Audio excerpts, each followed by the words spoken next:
Hola, esto es La Mágica Historia.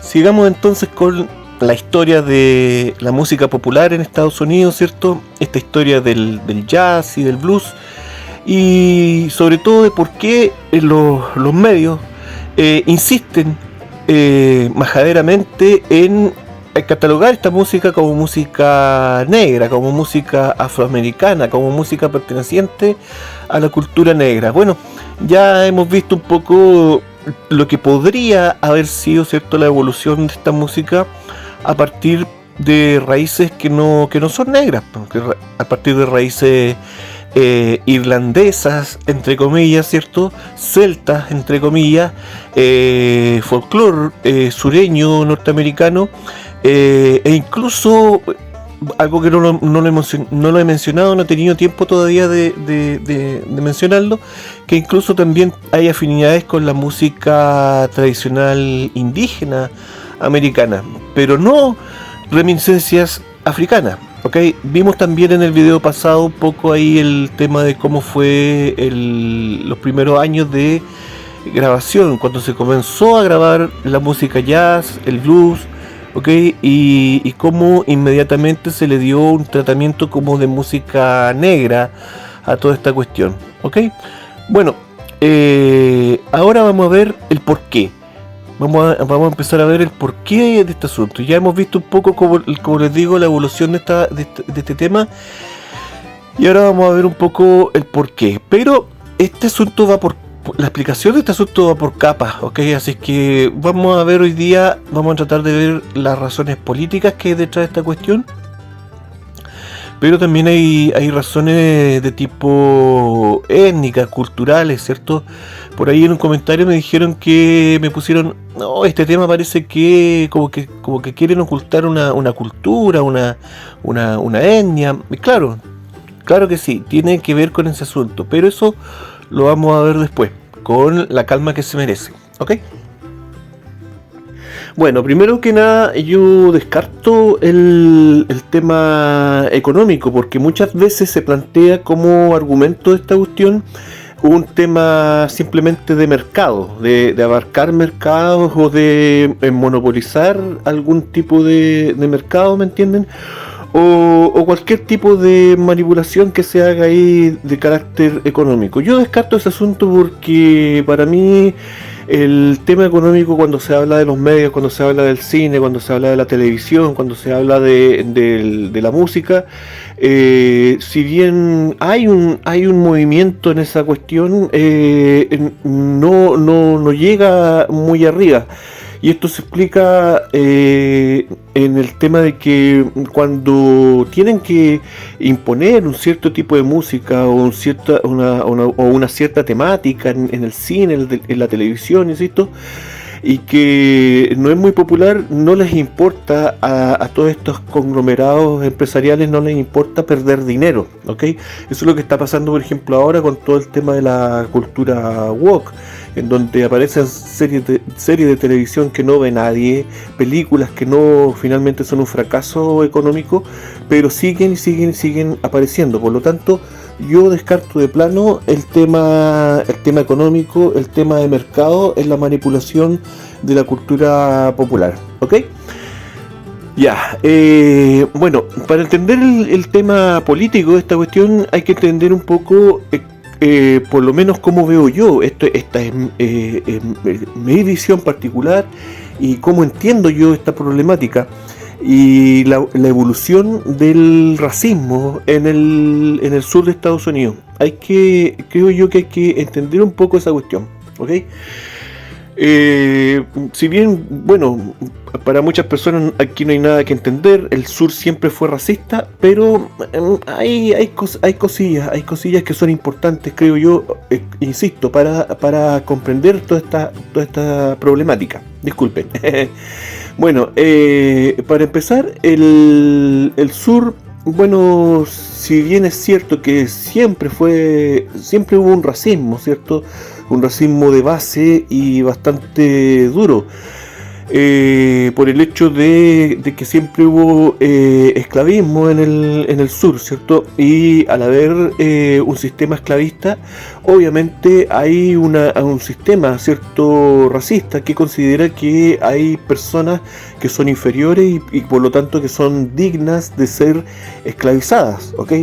Siempre se consideró en el sistema esclavista, siempre se consideró al hombre negro como un hombre, un ser humano inferior, y se realizaban un montón de discursos y teorías, incluso teorías científicas, para poder apoyar esta pervertida idea, ¿ok? Bueno, obviamente ahí hay un racismo y ahí no hay nada que discutir. Pero sí, lo que veo yo es que plantear la cuestión de que si el común de la gente, el total de la gente era racista en el sur, y otro tema es que si el racismo necesariamente implicaba odio racial, ¿ok? Si racismo y odio racial siempre fueron de la mano, ¿ok? Eso también es otra cuestión, ¿ok? Bueno, y otro asunto que también hay que tomar en cuenta en esta problemática es que el racismo y el odio racial en Estados Unidos es un tema muchísimo más complicado, muchísimo más complejo, ¿cierto? Y muchísimo más profundo de lo que se nos quiere mostrar en los medios de comunicación, y que es un problema que no va solamente, no ronda, digamos, solamente en la problemática del hombre blanco contra el hombre negro y viceversa, ¿ok? Esta cuestión no es tan básica como eso y es muchísimo más complicada, ¿ok? Así que creo que en este video vamos a poder entender un poquito lo complicado que es esta cuestión, ¿ok? Bueno, para empezar, yo he dicho en otros videos que en Estados Unidos muy poca gente conoció cómo era la vida de un esclavo, ¿me entienden? Y eso yo sé que puede sonar raro, pero hay que tomar en cuenta que en el norte, ¿cierto?, estaba bueno, obviamente la distancia geográfica que impedía a la gente del norte ver cómo funcionaban, ¿cierto?, las estancias sureñas, ¿me entienden? Pero por otro lado, a la gente del sur también se le hacía complicado conocer cómo era ese tipo de vida, ¿ok? ¿Por qué? Bueno, porque la respuesta está en dónde trabajaban, dónde vivían los esclavos en el sur, y era en las plantaciones, ¿ok? Y claro, usted me dirá, Esteban, estás diciendo algo súper obvio. Todo el mundo sabe que los esclavos trabajaban en las plantaciones algodoneras. ¿Qué te pasa? O sea, ¿qué hay de raro en eso? Bueno, lo que pasa es que cuando se habla de las plantaciones algodoneras en Estados Unidos, y se muestran en las películas y todo eso, siempre se asocia como un campo, ¿me entienden? Así, igual como hoy entendemos cualquier campo productivo, ¿me entienden? Pero no, las plantaciones no eran eso. O sea, claro, pues si usted busca la definición de plantación hoy en día, claro, va a salir una huerta, o no sé, una plantación de árboles, ¿me entienden? Pero una plantación sureña de Estados Unidos era otra cosa. Era una entidad administrativa, agrícola, independiente en muchos aspectos, y a gran escala, ¿cierto? Estos eran latifundios gigantes y semi-industrializados, ¿ok? Por lo tanto, eran unidades territoriales, como les digo, prácticamente independientes, ¿ok? Donde dentro de las plantaciones habían pueblos donde vivían los esclavos, y bueno, todo funcionaba dentro de esta organización cerrada, y que no permitía, ¿cierto? Estaba absolutamente controlado quién entraba y quién salía de la plantación, ¿me entienden? Por lo tanto, el hombre negro, el esclavo negro en el sur de Estados Unidos, hay que tener en cuenta que era un ser humano que estaba absolutamente estabulado, ¿me entienden? y que la población en general del sur no tenía contactos con ellos y no tenían cómo saber cómo transcurría la vida dentro de las plantaciones, a menos que fueran a trabajar también a las plantaciones, ¿ok? Porque aquí vamos a ver otra cosa, que también un tema que es como un mito, pero más que un mito es un completo tabú en Estados Unidos, y es el tema de la esclavitud blanca, que también lo vamos a ver ahora, ¿ok? Claro que sí, esclavitud blanca. El sistema esclavista, lo dijimos en otros videos, ¿cierto? Que en todas las sociedades genera mucha riqueza, pero también mucha pobreza, muchísima pobreza, por este tema de la desigualdad social y por este tema de aglutinar los recursos agrícolas, ¿ok? Y el sur de Estados Unidos no era la excepción, había mucha pobreza. Estaba la pequeña agricultura, la mediana y la gran agricultura. Y en la pequeña agricultura habían muchos agricultores pobres que finalmente vivían en un sistema de semi-esclavitud o esclavitud voluntaria. Bueno, ya vimos esos temas. En este video vamos a ver varios conceptos que ya los hemos hablado. Y eso, bueno, es porque a pesar de que este canal puede parecer un poco desordenado, porque hago los videos un poco improvisados, pero tienen un orden, lo he dicho otras veces, las temáticas. Entonces a veces hablo de temas conceptuales que los presento en un momento determinado para poder después tomar otros temas como el que estamos tomando ahora. Entonces ya hablamos de la esclavitud en el antiguo orden mundial, de las diferencias entre esclavitud voluntaria y forzada, ¿me entiendes? Y en el sur de Estados Unidos existían los dos tipos de esclavitud. O sea, estaba el hombre negro que vivía en las plantaciones algodoneras en un sistema de esclavitud forzada, pero también estaba el hombre blanco pobre que vivía también en un sistema de semi-esclavitud o de esclavitud voluntaria. ¿Me entienden? Pero ya vamos a explicar mejor ese panorama. El asunto es que quiero insistir en que la plantación era un sistema agrícola a gran escala. ¿Cuándo se crea este sistema? ¿Ok? Esta era una herencia que viene de un sistema que tiene ya miles de años. Tiene un par de miles de años. ¿Ok? Claro que sí. Y que tiene que ver con el cambio entre el antiguo orden mundial, ¿cierto? O el orden sagrado y el nuevo orden mundial o la civilización, ¿cierto? Que crean los griegos, ¿ok? Entonces, en el antiguo orden habían distintos tipos de sistemas agrícolas. Pues había sistemas de subsistencia, ¿cierto? De personas, familias que plantaban cosas y se comían, ¿cierto? Su producción. Había otro sistema en donde habían familias, clanes ya, ¿cierto? En sociedades bárbaras, qué sé yo. Y que estos clanes o estos pueblos se unían, ¿cierto?, para administrar los bienes agrícolas en conjunto y así poder evitar de mejor manera los tiempos de hambruna, ¿ok? Y también estaban las sociedades más civilizadas, ¿cierto?, ya con una jerarquía bien establecida, con una monarquía muchas veces, una monarquía sagrada, en donde el rey, el faraón, ¿cierto?, o el César o lo que fuera, administraba los recursos, o el Inca, en el caso aquí por ejemplo de Sudamérica, ¿cierto? El rey era el que administraba los recursos agrícolas, sobre todo en tiempos de escasez, ¿ok? Bueno, quiero aprovechar de tirar un comentario que no sé si lo he dicho antes, pero lo voy a decir ahora y lo voy a seguir diciendo porque es importante, creo yo, un concepto súper sencillo pero súper importante. Las monarquías sagradas en el pasado, ¿cierto?, eran sus políticas, ¿de qué tipo eran? ¿Eran políticas de izquierda o de derecha? ¿Qué cree usted? ¿Eran comunistas o eran capitalistas los reyes del pasado? Ni lo uno ni lo otro. Si aquí el sistema, el ser humano no tiene que vivir, ¿cierto?, en cuestión del sistema. El sistema se tiene que adaptar al ser humano, y eso era lo que hacían las monarquías.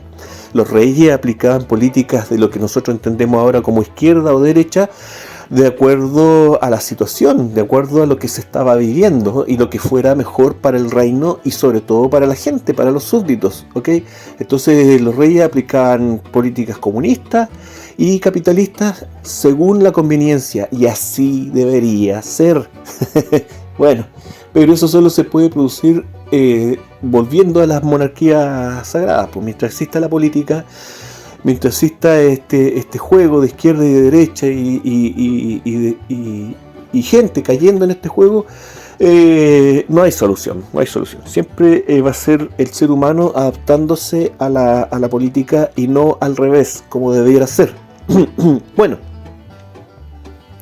el asunto es que los griegos, como les digo, inventaron esta nueva forma de agricultura en donde crean estas células, ¿cierto?, de producción agrícola a cargo de un señor que entra en un grupo de Toby, ¿cierto?, y adquiere el derecho o el privilegio, ¿cierto?, de ser dueño de uno de estos latifundios, en donde el hombre adquiría la tierra, ¿cierto?, tenía el derecho a poseer la tierra, tenía el derecho, ¿cierto?, de producir la tierra, ¿cierto?, tenía ese permiso, pero también tenía el permiso de comerciar los productos, algo que parece básico, pero que hoy en día no todos los agricultores tienen ese derecho. Por eso es que tanto en Europa, en todas partes del mundo, hoy en día la agricultura está sufriendo una crisis.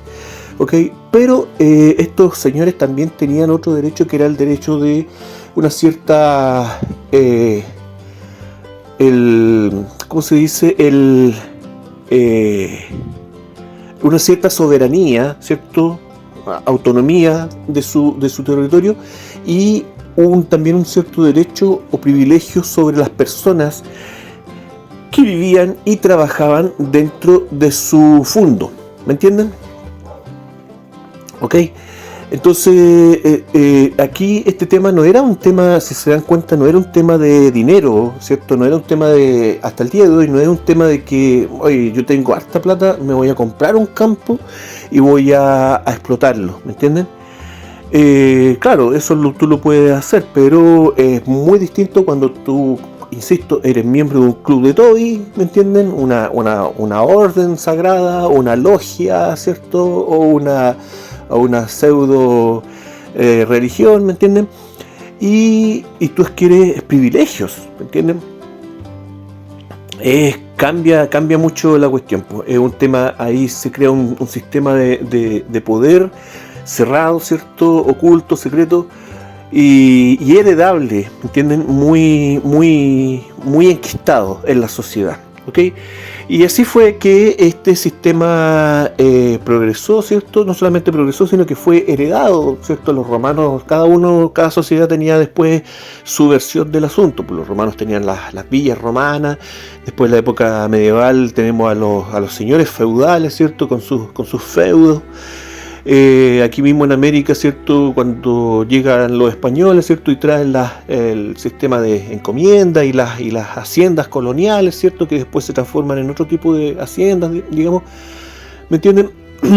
y todos con matices distintos, sobre todo con el tema del derecho de las personas. Algunos de estos sistemas trabajaban con esclavos, otros no, en fin, habían variaciones, pero también eran muy parecidos, había muchas semejanzas entre uno con otro. Y el sistema de las plantaciones en el sur de Estados Unidos funcionaba con, obviamente, mano de obra esclava, ¿ok?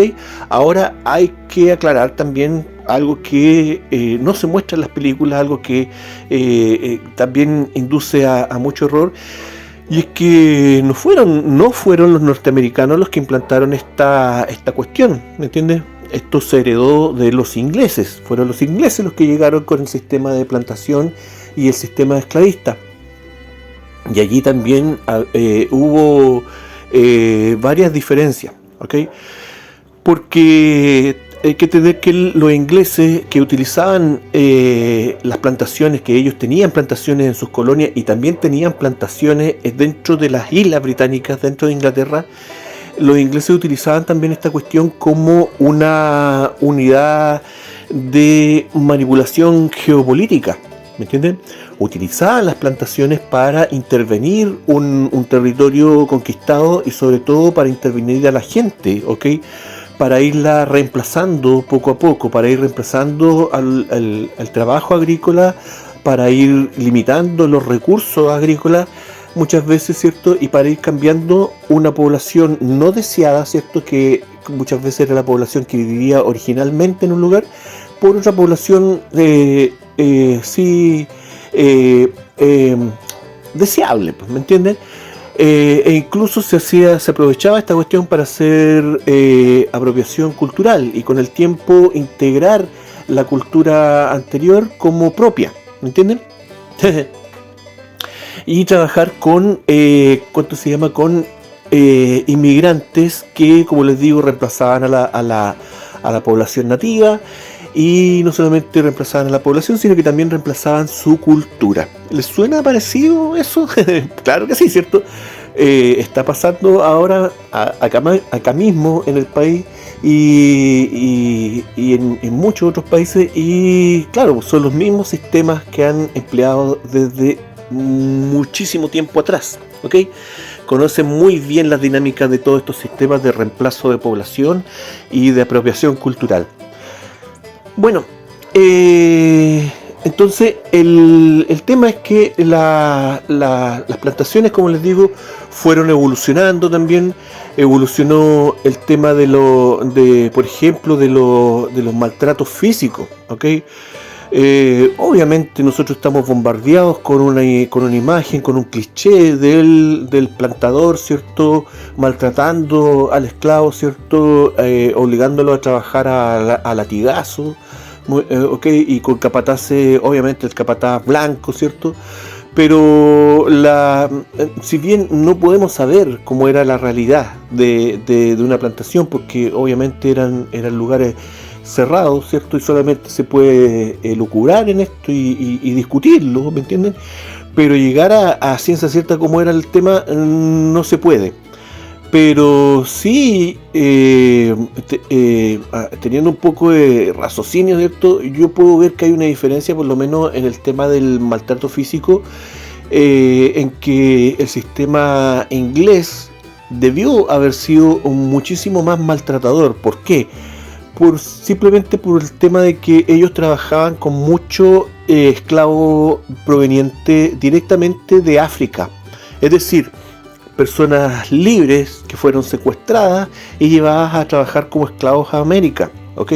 Obviamente esas personas se iban a rebelar muchísimo más con respecto a este sistema, y obviamente seguramente los ingleses tuvieron que aplicar muchísima más violencia para someter a esta gente. Distinto es el caso de un ser humano que nace en un sistema ya establecido y lo acepta porque no conoce nada más, ¿me entienden? Un esclavo que nace en una hacienda algodonera, ¿cierto?, esclavista, no conoce otra cosa, ¿me entienden? Nosotros mismos asumimos que nuestro sistema de trabajo es bueno, sin saber que pueden existir a lo mejor otros sistemas administrativos mucho mejores, que han existido, pero no tenemos la conciencia de ello, y así simplemente aceptamos nuestra realidad, ¿me entienden? Simplemente por ese motivo yo creo que el esclavista norteamericano empleó mucho menos violencia que el inglés, ¿me entienden? No es un detalle menor, y considerando que, bueno, para la guerra civil en Estados Unidos, los plantadores del sur, ¿cierto?, ya llevaban décadas sin comprar esclavos, sin importar esclavos, ¿me entienden? Y obviamente sin traer esclavos africanos, porque ellos se surtían de sus propios esclavos, reproduciéndolos tanto en las haciendas, permitiéndoles tener familias, ¿cierto?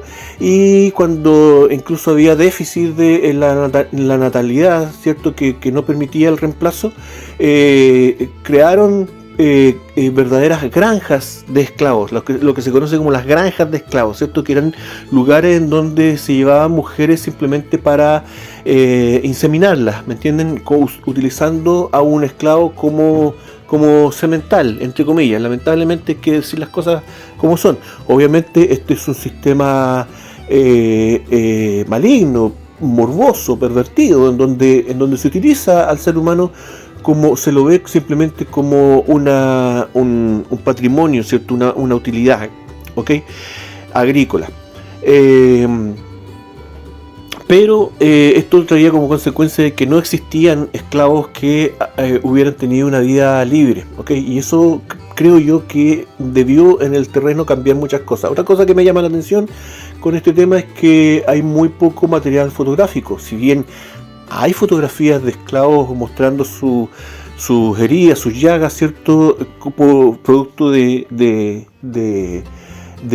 maltrato físico, creo que este material es poco, considerando la cantidad de esclavos que habían, ¿cierto? Más de 3 millones en el sur, ¿cierto? Y considerando que una vez que terminó la guerra civil, ya no era problema fotografiar y dejar documentado este tipo de situación. A pesar de ello, hay muy poco material fotográfico. Las fotografías que hay siempre son las mismas, se van repitiendo las mismas fotografías, y otras cosas que corresponden a fotografías de esclavos que o bien habían cometido actos criminales dentro de las mismas estancias, o bien eran esclavos que habían intentado escapar, ¿ok?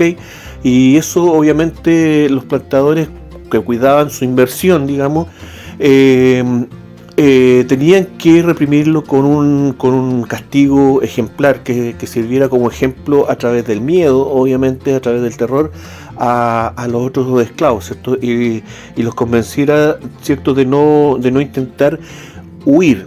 Ahora, en esta cuestión hay que también ser claro de que el norte, que ya no era esclavista, que había adoptado la abolición desde ya hace un par de décadas, había una suerte de hipocresía, porque cuando un esclavo escapaba hacia el norte y en el norte lo encontraban, lo devolvían a su amo, a su plantador, a su hacienda, lo devolvían, porque se reconocía, ¿cierto? El norte reconocía al esclavo sureño como también lo reconocía como una propiedad. Entonces, en esta cuestión de la abolición, ya lo hemos comentado anteriormente, hay mucha hipocresía, ¿ok? La Unión, ¿cierto?, podría haber adoptado leyes como las que habían acá en Chile en ese tiempo, que en Chile, cuando se adoptó la abolición, ¿cierto?, no se permitía que llegaran extranjeros con esclavos a Chile.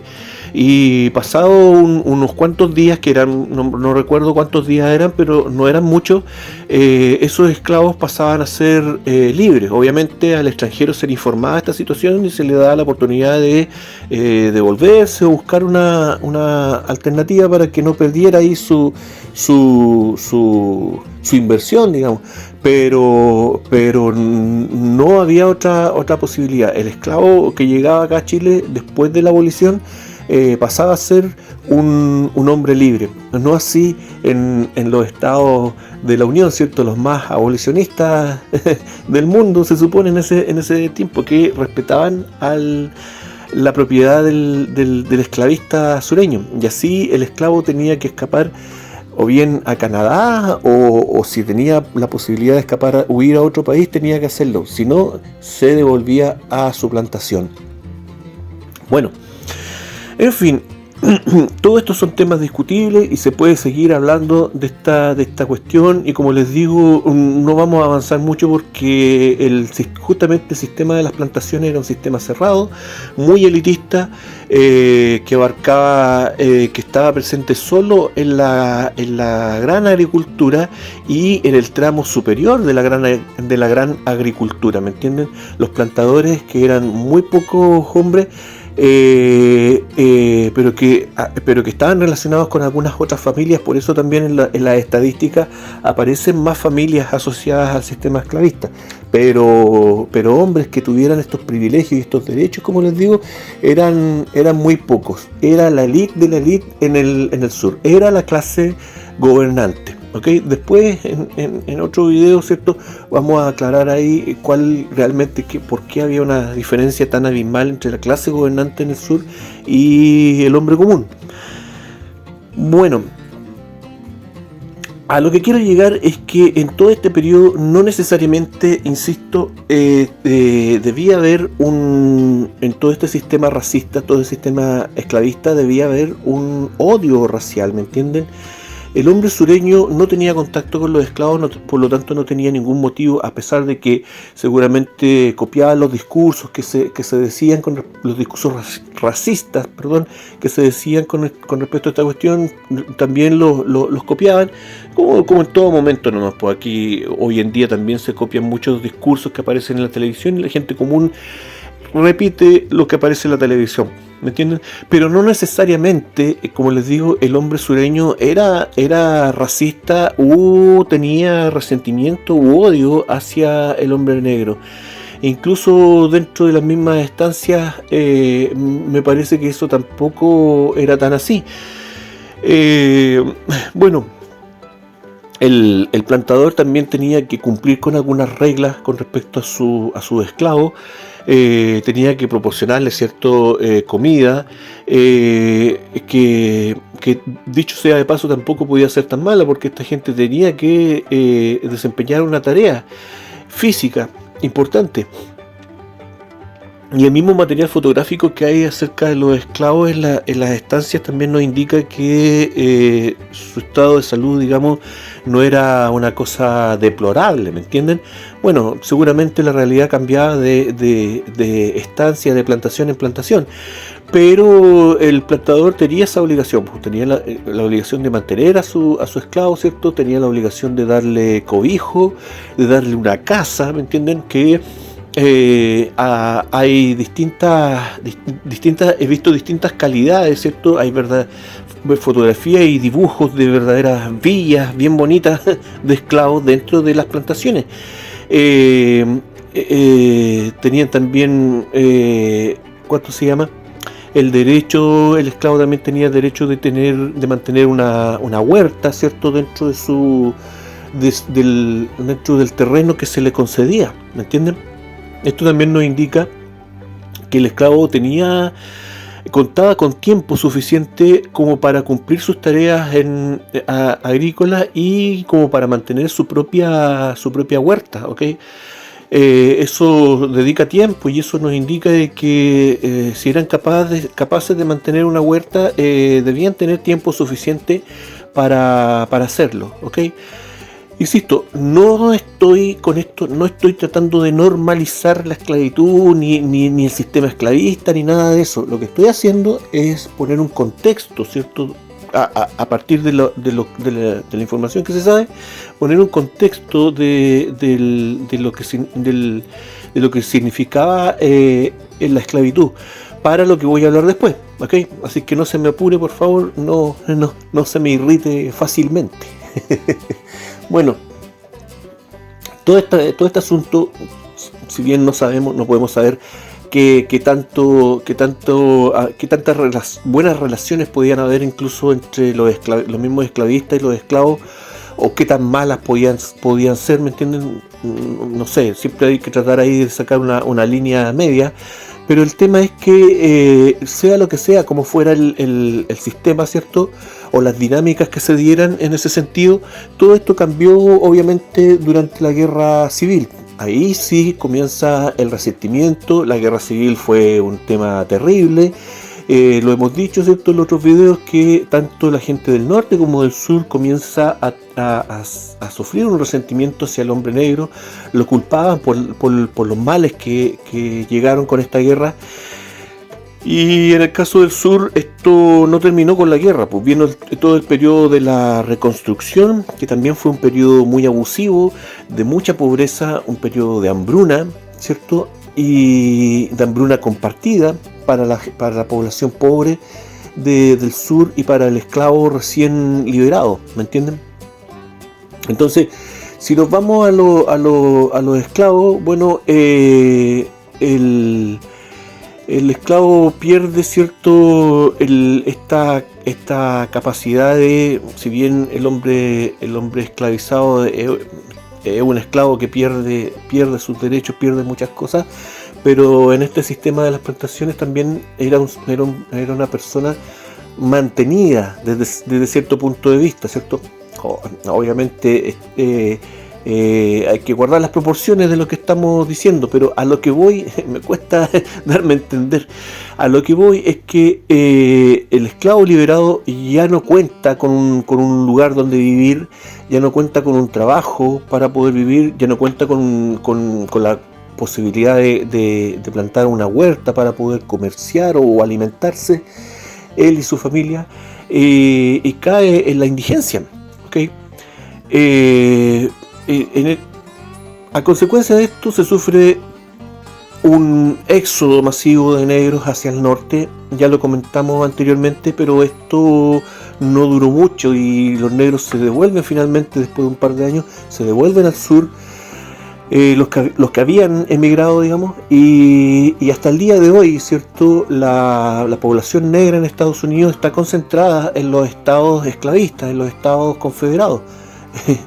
Curiosamente, ¿cierto? Ahora bien, esto yo creo que se debió un poco al resentimiento que quedó en el norte de haber peleado una guerra, seguramente un sentimiento de haber peleado una guerra que no les correspondía, y también por el hecho de que no había trabajo para el hombre negro.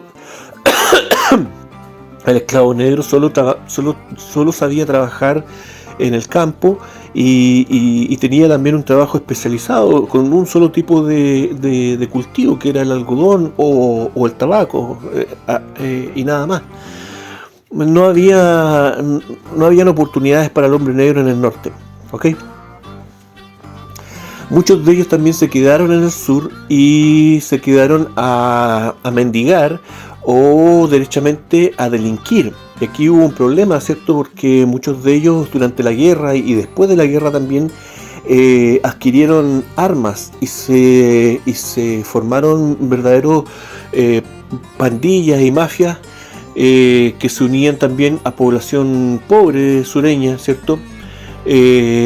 Y el tema de la criminalidad aumentó exponencialmente en el sur. Fue un tema que fue una criminalidad desatada y no solamente aumentó en números, sino que también aumentó en violencia y en crueldad, ¿ok? El sur fue destruido durante la guerra civil y el sur después de la guerra civil era una cosa muy distinta a lo que era antes de la guerra, ¿ok? Bueno, por otro lado, el hombre común del sur tampoco corrió mucha mejor suerte.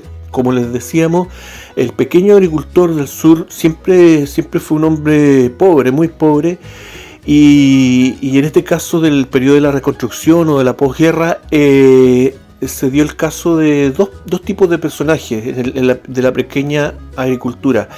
El sureño que aún tenía un poco de capital, un poco de dinero, ¿cierto? Pero ya no tenía tierra, ¿me entienden? Eso es lo otro. ¿Por qué no tenían tierra? El pequeño agricultor perdió su tierra. ¿Por qué? Porque desde el norte llegó una nueva migración de gente, ¿cierto? Pero que viajaron después de la guerra al sur, pero con malas intenciones, simplemente con el afán de estafar y apropiarse de campos y propiedades de sureños empobrecidos. A estos estafadores se les conoce como los carpetbaggers, ¿ok? Que es una palabra, un juego de palabras ahí que es como recoger una alfombra, ¿me entienden? Y hacer un tremendo saco con una alfombra, ¿me entienden? Y llenar la alfombra con riqueza, ¿me entienden? Un ladrón, un estafador, eso eran los carpetbaggers, que se aprovecharon de mucha gente y sobre todo de la gente pobre y del pequeño agricultor. Y de esta manera el pequeño agricultor en Estados Unidos, el pequeño agricultor sureño, perdió su tierra, perdió todos sus bienes, ¿ok?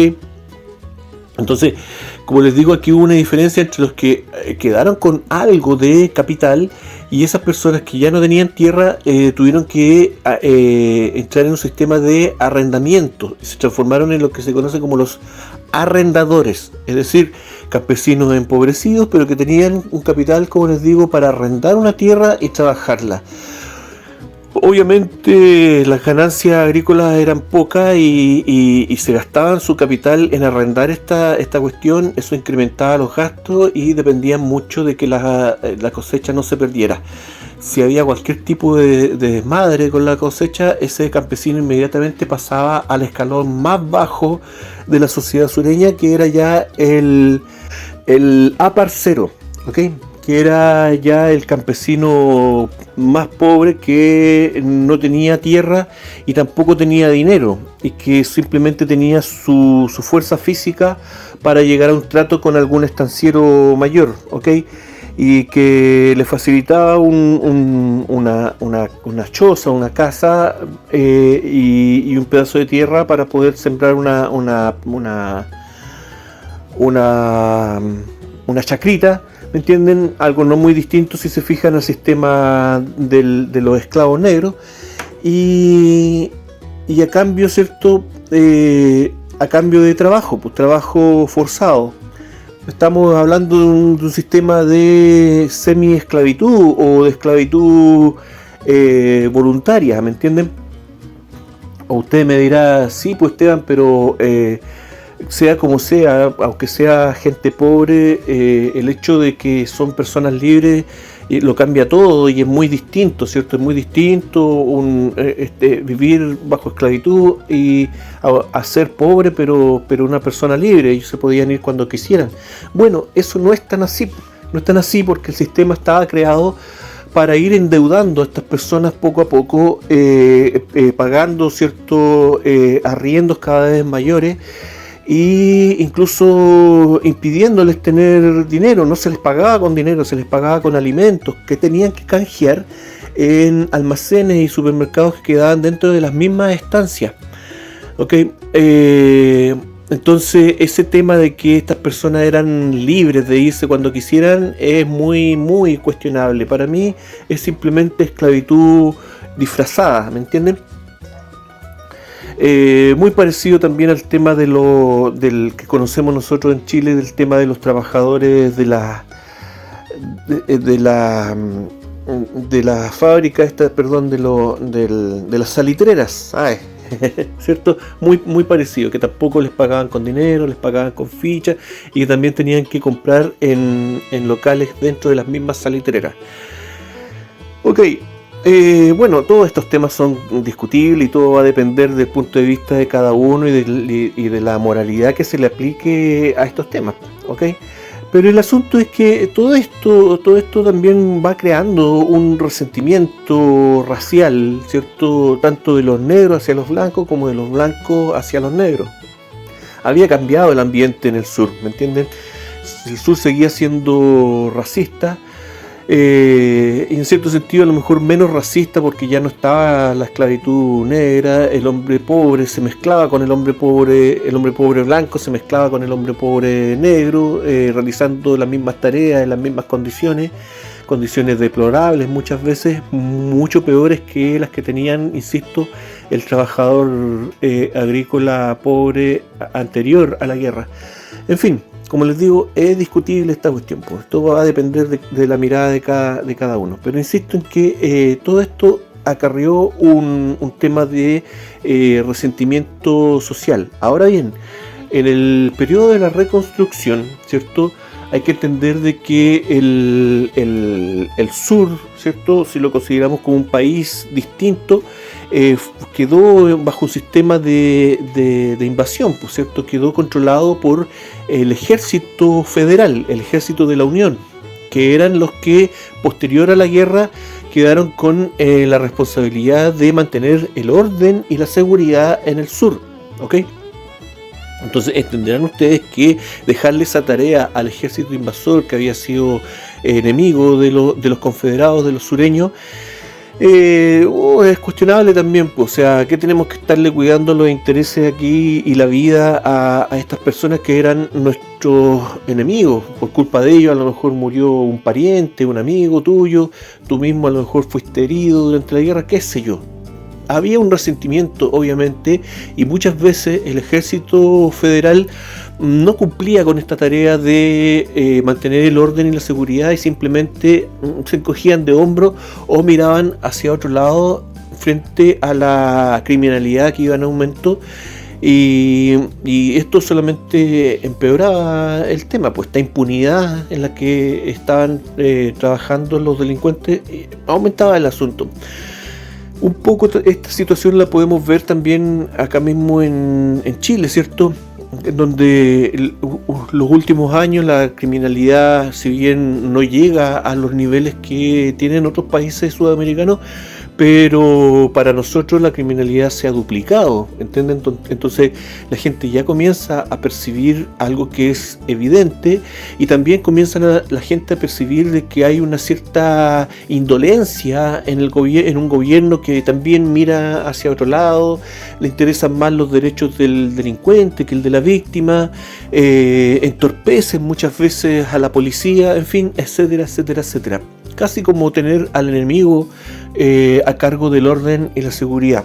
Esto genera mucho resentimiento en los últimos años. También aquí, eso ha pasado aquí en Chile, esta situación ha generado mucho resentimiento con los trasladados extranjeros, ¿cierto? Yo no ocupo el término inmigrantes porque no es el tema, ¿cierto? Esto es un tráfico de blancas, eso ya lo dije hace un par de años atrás, y en ese tiempo a mí me calificaban como una persona racista, xenófoba, ¿me entienden? Por decir ese tipo de cosas, de que todo esto era un proyecto político impulsado por estas organizaciones extranjeras y que trasladan gente, ¿cierto?, para exportar pobreza, exportar criminalidad, ¿cierto? Y la gente, a veces personas cercanas, me trataban de muy mala manera por tener esa opinión. Bueno, han pasado un par de años y la opinión pública ha cambiado, y hoy día, como lo decía yo hace años atrás, sí está apareciendo lo que es realmente racismo y xenofobia dentro de la población. Y da risa ver cómo muchas personas que antes defendían, ¿cierto?, con diente y uña los derechos de estos, entre comillas, entre muchas comillas, migrantes, ahora hablan, ¿cierto?, incluso algunos personajes en televisión con discursos bastante agresivos hacia esta gente, y lo único que obtienen son aplausos de parte de la opinión pública, ¿me entienden? Cambia la cosa, ¿cierto? Cambia el ambiente con un contexto un poco distinto, ¿ok? Yo también dije hace un par de años atrás de que finalmente esto iba a desembocar en violencias.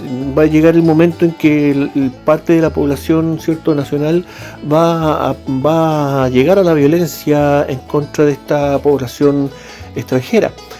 Esto todavía no se ve en Chile, si bien hay una actitud ya más agresiva de parte de la gente, esto no llega a convertirse en violencia dicha y hecha.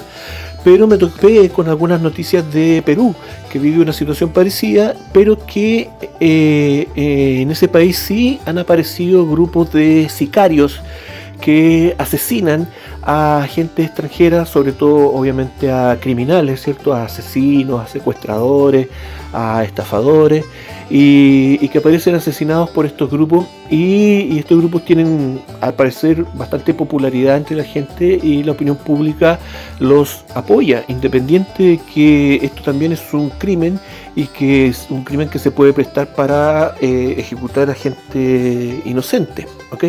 A lo que voy yo es que el ambiente que se genera cuando tenemos estos elementos, ¿cierto?, de aumento de criminalidad y de un cierto abandono por parte de la política, de los gobernantes, ¿ok? Entonces eso pasaba en el sur después de la guerra, pero multiplicado por 100, multiplique por 100 la criminalidad, multiplique por 100 también la violencia de la criminalidad, y se va a formar un panorama de cómo sería el ambiente, digamos, que se está viviendo en esa cuestión, ¿ok? Otra cosa importante es que cuando termina la guerra, para el gobierno central, para el gobierno federal en Estados Unidos, era muy importante que la política en el sur reviviera lo más pronto posible, se restableciera la política, ¿cierto?, en los distintos estados del sur, ¿cierto?, de la Confederación, restablecieran su gobierno autónomo, digamos, pero que era importante que los escaños políticos no fueran ocupados absolutamente negado esa posibilidad de que fueran ocupados por gente que hubiera apoyado al ejército confederado. ¿Okay? Entenderán ustedes que en el sur la mayoría de la gente apoyó a su ejército. O sea, encontrar candidatos que presentaran esta situación de no haber apoyado al ejército era muy difícil. Entonces lo que hicieron fue comenzar a entregarle estos escaños, estos puestos de poder a esclavos liberados. ¿Okay?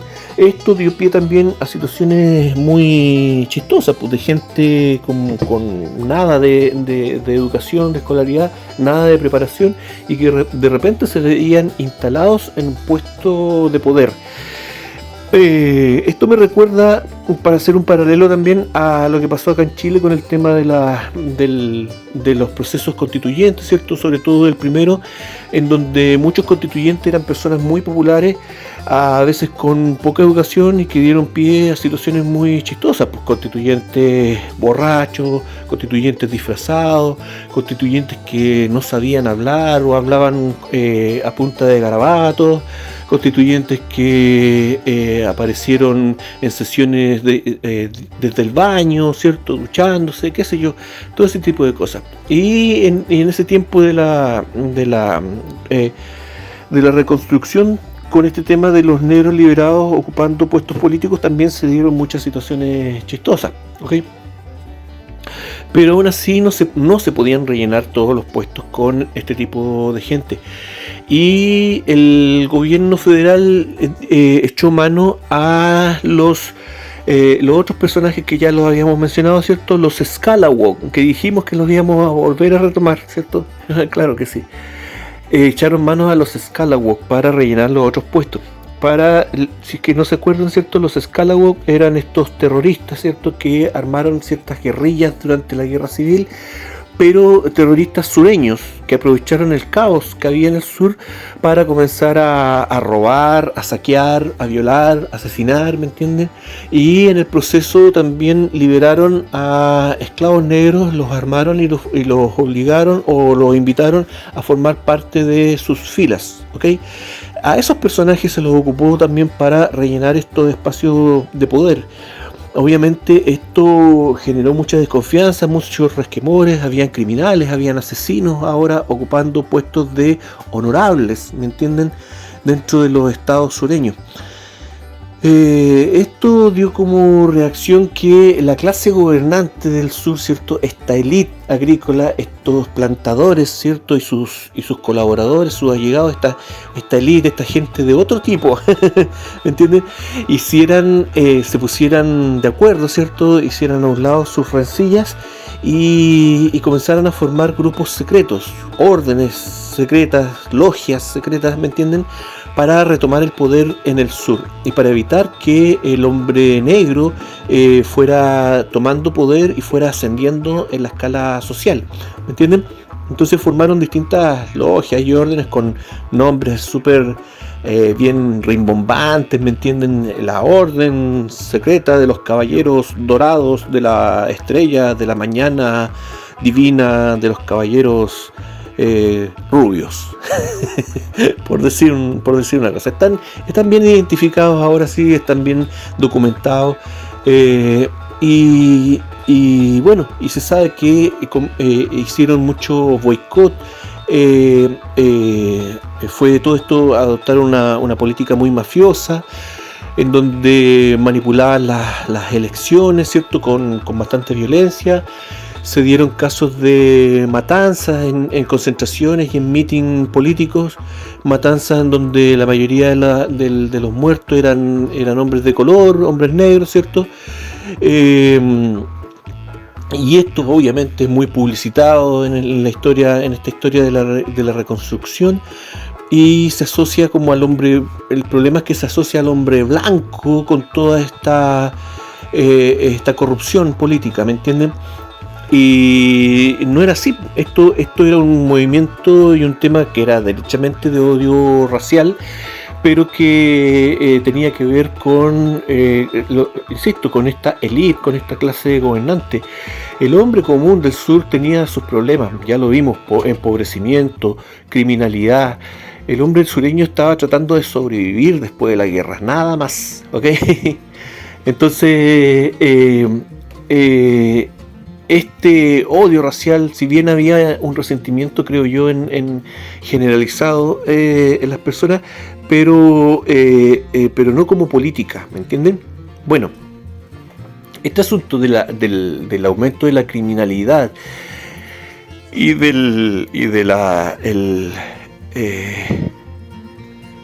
¿cómo se dice? Y de la orfandad, digamos, de parte de la gente en que estaban viviendo, ¿cierto? Tuvo un resultado. Esto se ve un poco, lo insinúan un poco en la película Lo que el viento se llevó, ¿ok? Ahí aparece una escena en donde la protagonista, ¿cierto? Está la odiosa Scarlett O'Hara, parece que se llama. Bueno, la protagonista, después de la guerra, ¿cierto? Ya empobrecida, va en una carreta, ¿cierto? Va muy enojada, no me acuerdo por qué situación, pero la cosa es que cuando pasa por un puente la detienen unos delincuentes para asaltarla y quizás que otra cosa, pues no se da a entender, pero qué sé yo, para matarla, asaltarla, violarla, no sé, cualquier cosa, ¿me entienden? Y justamente se da la coincidencia en esta escena que aparece un negro que había sido esclavo de ella y que la reconoce y la salva. Y este hombre la lleva a su casa, digamos, y en la casa los hombres de la familia se ponen de acuerdo, cuando se enteran de esto se ponen de acuerdo y salen a tomarse la justicia por su propia mano, ¿ok? Obviamente tienen una rencilla ahí con los criminales, uno de ellos vuelve herido de muerte y al poco rato detrás de ellos aparece oficiales del federado, oficiales de la Unión, buscando a esta gente que había tenido una rencilla con estos criminales, buscándolos para colgarlos. Era absolutamente ilegal tomarse la justicia por su propia mano. Bueno, ahí dan una mentira, ¿cierto? De que habían estado enfiestados en un prostíbulo por ahí, que por eso no querían hablar, qué sé yo. Los federales se creen el cuento, es una película, obviamente, y se van. Y la situación no pasa más allá. Pero aquí se insinúa algo que fue real. Y fue que ante esta impasividad, ¿cierto?, del gobierno frente a los crímenes, los sureños comenzaron a tomarse la justicia por su propia mano y comenzaron ellos a implantar el orden y la seguridad. El problema era que el ejército federal, el ejército del gobierno central de Estados Unidos, estaba a cargo y no iba a permitir esta situación. Por lo tanto, estos hombres se pusieron de acuerdo para realizar su trabajo, ¿cierto?, de forma anónima, de forma clandestina, usando máscaras, ¿ok? Y aquí es donde nace el Ku Klux Klan, ¿ok? ¡Tarán! Esteban, te está echando tierra solo. Ahora, primero empiezas a normalizar la esclavitud. Ahora vas a normalizar estos grupos racistas, ¿me entienden? No quiero normalizar nada, pero sí hay que hacer una diferencia que no se hace hoy en día. Perdón. Y es que el Ku Klux Klan, que apareció en este tiempo de la reconstrucción, fue una consecuencia directa de este tema, de este problema de la criminalidad, ¿ok? Otra cosa es que este primer Ku Klux Klan, que no tiene nada que ver con el que existe hoy en día, era un cuerpo militarizado, ¿me entienden? No eran personas comunes y corrientes. De hecho, eran miembros de la caballería confederada, y no eran pocos, eran varios miles de caballeros confederados que se disfrazaban, ¿cierto? Se ponían máscaras para trabajar, digamos, en la clandestinidad, y se dedicaban a mantener el orden y seguridad en el sur. Ay, qué bonito, ¿cierto? Me dirá usted, te la compraste toda, te compraste el discurso. Bueno, como sea, el tema es que en el sur La opinión pública de este tiempo apoyó totalmente la creación del Ku Klux Klan, y no solamente en el sur, sino que en el norte también hubo algunos políticos que hablaron muy bien de esta asociación y la apoyaron, porque terminaba con un problema, o sea, o controlaba, digamos, un problema de delincuencia que no dejaba progresar a esos estados. Ahora bien, este Ku Klux Klan mató gente, colgó personas, sí. Las personas que colgaron, ¿había una motivación racial en esa cuestión?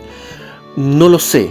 Ahí ya es más difícil saber este asunto. Obviamente yo creo que este Ku Klux Klan también tiene que haber estado, era una fuerza militar, digamos, importante, no despreciable, por lo tanto creo que también debe haber estado intervenido por estos grupos de odio racial de la élite, ¿me entienden?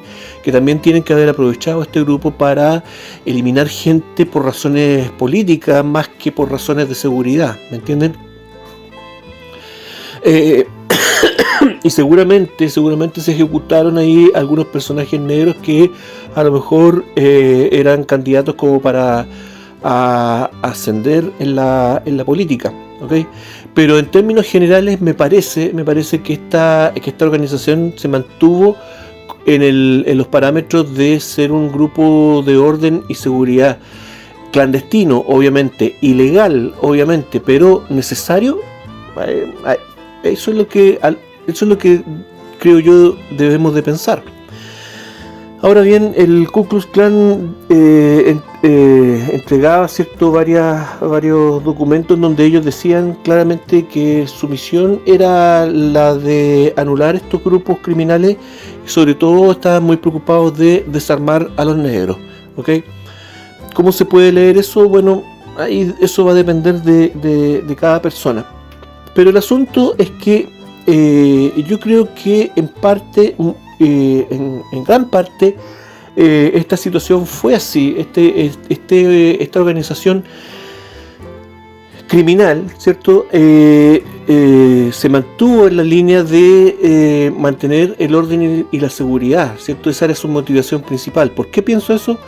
Porque cuando el ejército federal, digamos, llega a un acuerdo con los gobiernos sureños y se retira, ¿cierto?, hacia el norte, y los gobiernos del sur, los estados del sur, quedan con el control del territorio y se comienzan a establecer grupos policiales ya establecidos por el gobierno, el Ku Klux Klan es inmediatamente disuelto, ¿ok?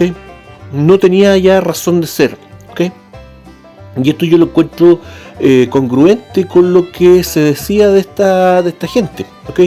Y lo otro es que nunca más se volvió a crear el Ku Klux Klan como una respuesta a este tema de la criminalidad, ¿ok? El asunto del Ku Klux Klan moderno, ¿cierto?, que nace con una directriz de odio racial y con una motivación de odio racial, nace mucho después, pues 40 o 50 años después, y nace, fue creado por otras personas, pues, obviamente. Bueno, pero terminemos de aclarar la idea después, porque quiero terminar otra idea que se me está quedando y que creo que también es importante mencionarla, y que es qué pasó con esta gente, con estos agricultores empobrecidos del sur, ¿cierto?, después del periodo de la reconstrucción. Bueno, durante la reconstrucción, como les digo, fueron estafados, no tuvieron apoyo, fueron estafados por gente del norte que les quitó el poco patrimonio que les quedaba, ¿cierto?, distinto al empresario agrícola a gran escala, digamos, sobre todo a los plantadores que prácticamente no perdieron nada, o sea, quedaron a cargo de los mismos campos, los mismos terrenos, Se dice que habrían perdido la mitad del patrimonio, digamos, claro, muchas estancias fueron quemadas, ¿cierto? Y perdieron ahí la mitad, el 50% de su patrimonio, pero no perdieron poder y no perdieron tampoco sus campos. Y los sistemas de trabajo de sus campos no cambiaron mucho. Y hasta el día de hoy siguen funcionando esas mismas plantas, esas mismas plantaciones algodoneras, ¿ok? Casi de la misma manera como lo hacían en el tiempo de antes de la guerra civil, ¿ok? Pero distinto fue para el pequeño y mediano agricultor, ¿me entienden? Insisto, que fue estafado, que lo perdieron todo, perdieron su tierra, perdieron su dinero, tuvieron que comenzar a trabajar en estas condiciones de muchas veces de semi-esclavitud, donde trabajaba la familia completa, ¿cierto? Trabajaba el hombre, la mujer, los niños, había explotación infantil y mucha pobreza, ¿ok? Incluso recuerdo, por ejemplo, la familia de Johnny Cash, el cantante country muy famoso, ¿cierto?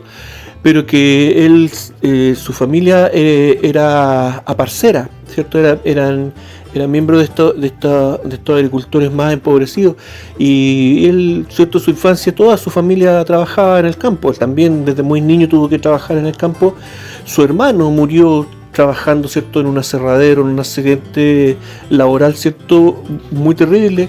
Y era un niño, era mayor que él, pero también era un niño, ¿me entienden?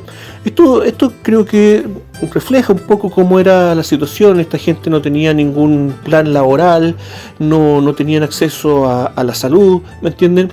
Y esto más encima, toda esta situación de pobreza de la gente sureña, constantemente en los medios de comunicación, en las películas, ha sido normalizado y ha sido ridiculizado. Se ridiculiza la pobreza del hombre sureño, ¿ok? Cuando en realidad detrás de todo esto hay una historia tan trágica como la historia de los esclavos negros norteamericanos, ¿ok? Bueno, recordar también de que una vez que termina la guerra civil ya está la abolición de la esclavitud continuó en estas grandes obras, faenas de construcción de líneas férreas, de carreteras, ¿cierto? Que vinieron después, pero ocupando mano de obra esclava, esta vez china, ¿ok? Ya los chinos ahora parece que eran inferiores a los blancos y a los negros, ¿me entienden? O sea, siempre se busca ahí una excusa para esclavizar a alguien. Pero no solamente la esclavitud, ¿cierto? No solamente cambió de léxico un poco, pero se mantuvo y aparece todo este tema del sistema carcelario, el sistema penitencial norteamericano y de las potencias en general, que se comienza a crear en Inglaterra, para variar. Y en todo este periodo de trasvasije de poder del antiguo orden al nuevo orden, ¿cierto? A manos de las logias y de las órdenes secretas y qué sé yo, y que crean el sistema penitenciario que nunca antes había existido en la historia del ser humano. Nunca habían habido lugares para encerrar cantidades importantes de seres humanos, ¿ok? Y en un principio todo este sistema comenzó de formas, bueno, muy distintas. Ya vamos a hablar después más adelante del caso de Inglaterra. Pero muchos adoptaron el sistema de trabajos forzados, que es simplemente una forma distinta de hablar de esclavitud, ¿me entienden? Muchos negros liberados, ¿cierto?, cayeron al sistema penitenciario y cambiaron la esclavitud de las plantaciones algodoneras por trabajos forzados en una cárcel, ¿cierto?, en condiciones infrahumanas, muchas veces muchísimo peores de las que tenían en estas estancias, ¿ok? El hombre pobre sureño, el hombre blanco pobre, también comenzó a caer en este sistema penitenciario, extranjeros, ¿cierto? Muchos latinos, muchos mexicanos, en fin, la gente, ustedes saben que el sistema judicial en Estados Unidos y en prácticamente en todo el mundo es muy cuestionable. Es un sistema que no ha terminado con el problema de la criminalidad, es un sistema que nunca ha creado una reinserción social, ¿me entienden? En fin, es un sistema que siempre se ha prestado solamente para a grandes rasgos, digamos, hablando en términos generales, se ha prestado para encerrar a gente pobre, para ocultar también la pobreza y para ocultar también la esclavitud, ¿me entienden? Un sistema esclavista en este tema de los trabajos forzados, ¿ok? Usted me dirá, oye Esteban, pero eso ya no existe, pues esa visión del reo, ¿cierto? Con su traje a raya y con una bola de acero trabajando en la calle, levantando una línea férrea, esa cuestión ya pasó, ¿me entiendes? No, pues eso sigue funcionando en Estados Unidos y en muchos otros países. Y si lo quiere buscar, si lo quiere investigar, esto aparece como las industrias penitenciarias federales. Así es el nombre que tienen ahora en Estados Unidos, y que es una actividad, ¿cierto?, que genera la no despreciable suma de 9.000 millones de dólares al año en ganancias, ¿ok? Muchos de estos presos trabajan hoy en día en haciendas, en plantaciones algodoneras, como les digo, y generan cuadros exactamente iguales de los que se veían hace 100 o 150 años atrás, de un grupo de esclavos trabajando con un capataz a caballo que cambia el látigo por una escopeta o un par de pistolas, nada más. ¿Okay? Y esos hombres no tienen el derecho de ver la luz del sol, y ni de plantar, ni de formar una familia, nada. Están trabajando, son esclavos en condiciones muy deplorables. Bueno, usted también me podrá decir, oye, estás romantizando la delincuencia.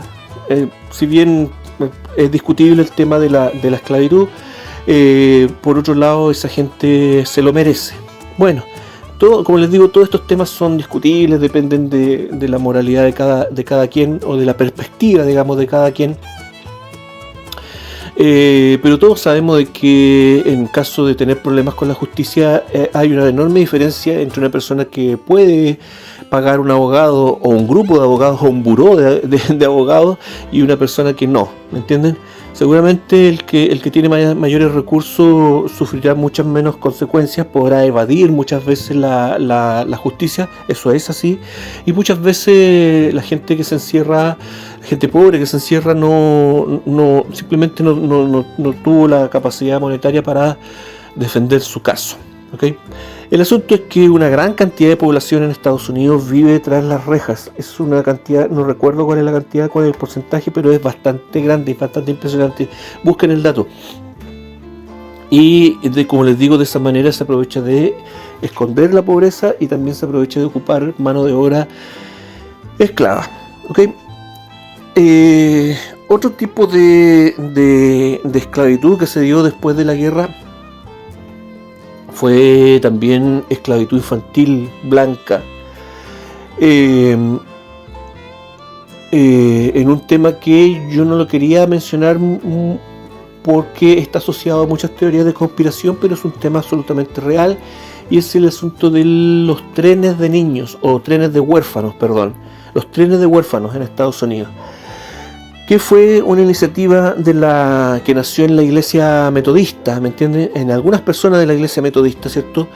Nuevamente aquí la religión metiéndose en negocios bastante oscuros, poco transparentes. No estoy haciendo una crítica a la religión, hemos hablado otras veces, ¿cierto?, en el tema de la extinción también de los hombres nativos, también estuvo presente la religión, pero lamentablemente, insisto, yo no voy a criticar a ninguna religión, pero lamentablemente la corrupción está en todos lados, y en todos lados hay gente que no tiene criterio, no tiene moral, y por avanzar en la vida van a hacer lo que sea. Bueno, el asunto es que el tema se trataba de hacer contratos con agricultores que pedían niños, ¿cierto? Ir a los orfanatos a buscar niños que estuvieran de acuerdo a las características de lo que pedían los agricultores, que dicho sea de paso podían pedir las características que quisieran, ¿no? Que quiera un niño de 10 o 11 años que pese tanto, que tenga este color de pelo, que tenga estos color de ojos, que tenga todos los dedos, que no sea tuerto, qué sé yo, ¿me entienden? Y estas personas iban a los orfanatos, como les digo, engañaban a los niños, ¿cierto? Muchas veces con regalos, con juguetes o con historias de cuentos, de fantasías, que se van a ir en un tren mágico a un nuevo hogar con unos papás que los van a querer y los van a adorar y todo el asunto. Y los niños se ofrecían, ¿cierto?, voluntariamente. Muchas veces, o sea, la mayoría de las veces, si eran hermanos, los separaban porque no querían tener vínculos familiares, ¿cierto? Y mandaban estos niños en trenes a campos en distintas partes de Estados Unidos, muy lejos, a mucha distancia, ¿cierto? Y cuando llegaban eran examinados, ¿cierto?, como animales, y ahí se firmaba, si el agricultor estaba conforme, firmaba el contrato. Este contrato duraba hasta que el niño o la niña cumplía 21 años, ¿ok? Tenían que trabajar, ¿cierto?, como esclavos hasta los 21 años. Bueno, después de eso, obviamente muchos de ellos siguieron trabajando como esclavos en el campo porque no tenían educación, no tenían contactos con nadie y no tenían otro horizonte más que seguir trabajando en el campo en donde los habían dejado. El agricultor se comprometía obviamente a mantenerlos, a darle un refugio, a alimentarlos y a darle escolaridad, ¿cierto? 4 meses al año de colegio, que eran obviamente los 4 meses con poco trabajo agrícola, y que era más beneficioso mandar a estos niños a algún internado, a algún colegio, antes de tener que mantenerlos. Bueno, como les digo, este asunto se ha prestado para muchas teorías de conspiración, pero insisto que es un tema absolutamente real. Lo que sí, no hay cifras exactas de cuántos niños fueron sometidos a este sistema, que duró hasta mediados de los años 20, pero sí se sabe que fueron varios cientos de miles. Esto fue una actividad a gran escala, ¿ok? Y con un tema ahí de esclavitud infantil absolutamente escondido.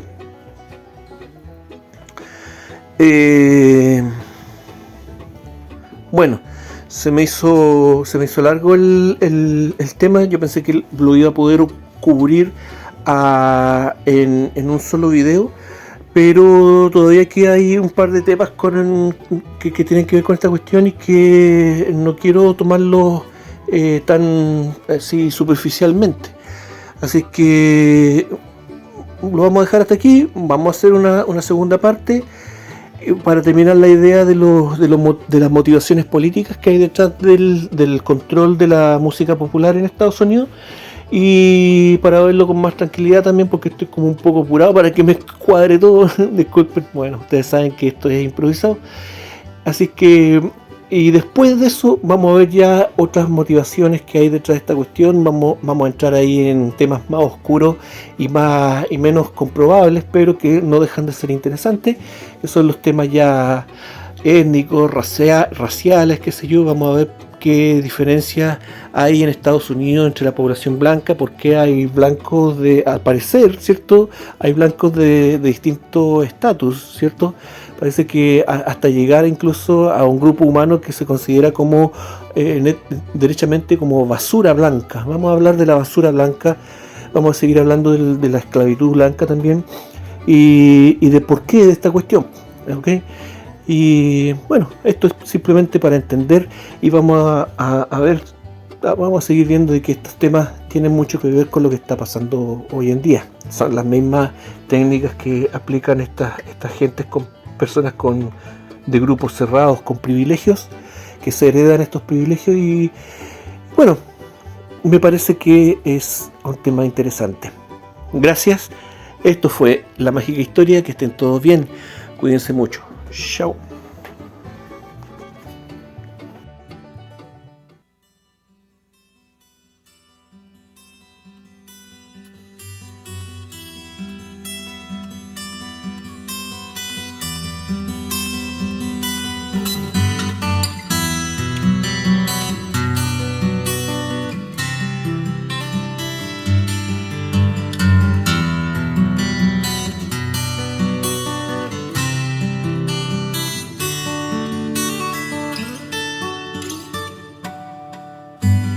Little child,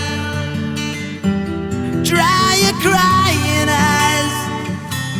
How can I explain fear you feel inside. 'Cause you were born into this evil world where man is killing man, and no one knows just why. What have we become? Just look what we have done. All that we destroyed, you must build again. When the children cry, let them know we tried. 'Cause when the children sing, then the new world begins. Little child, you must show the way to a better day for all the young. 'Cause you were born for the world to see that we all can live with love and peace. No more presidents and all the wars we'll end. One united world under God. When the children cry, let them know we tried. 'Cause when the children sing, then the new world begins.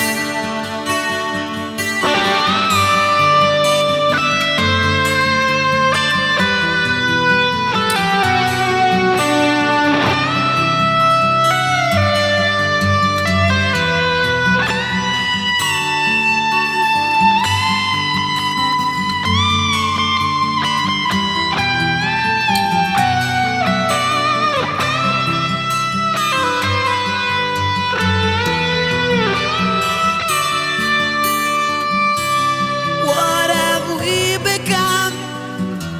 Just look what we have done. All that we destroyed, you must build again. No more presidents and all the wars we'll end. One united world under God. When the children cry,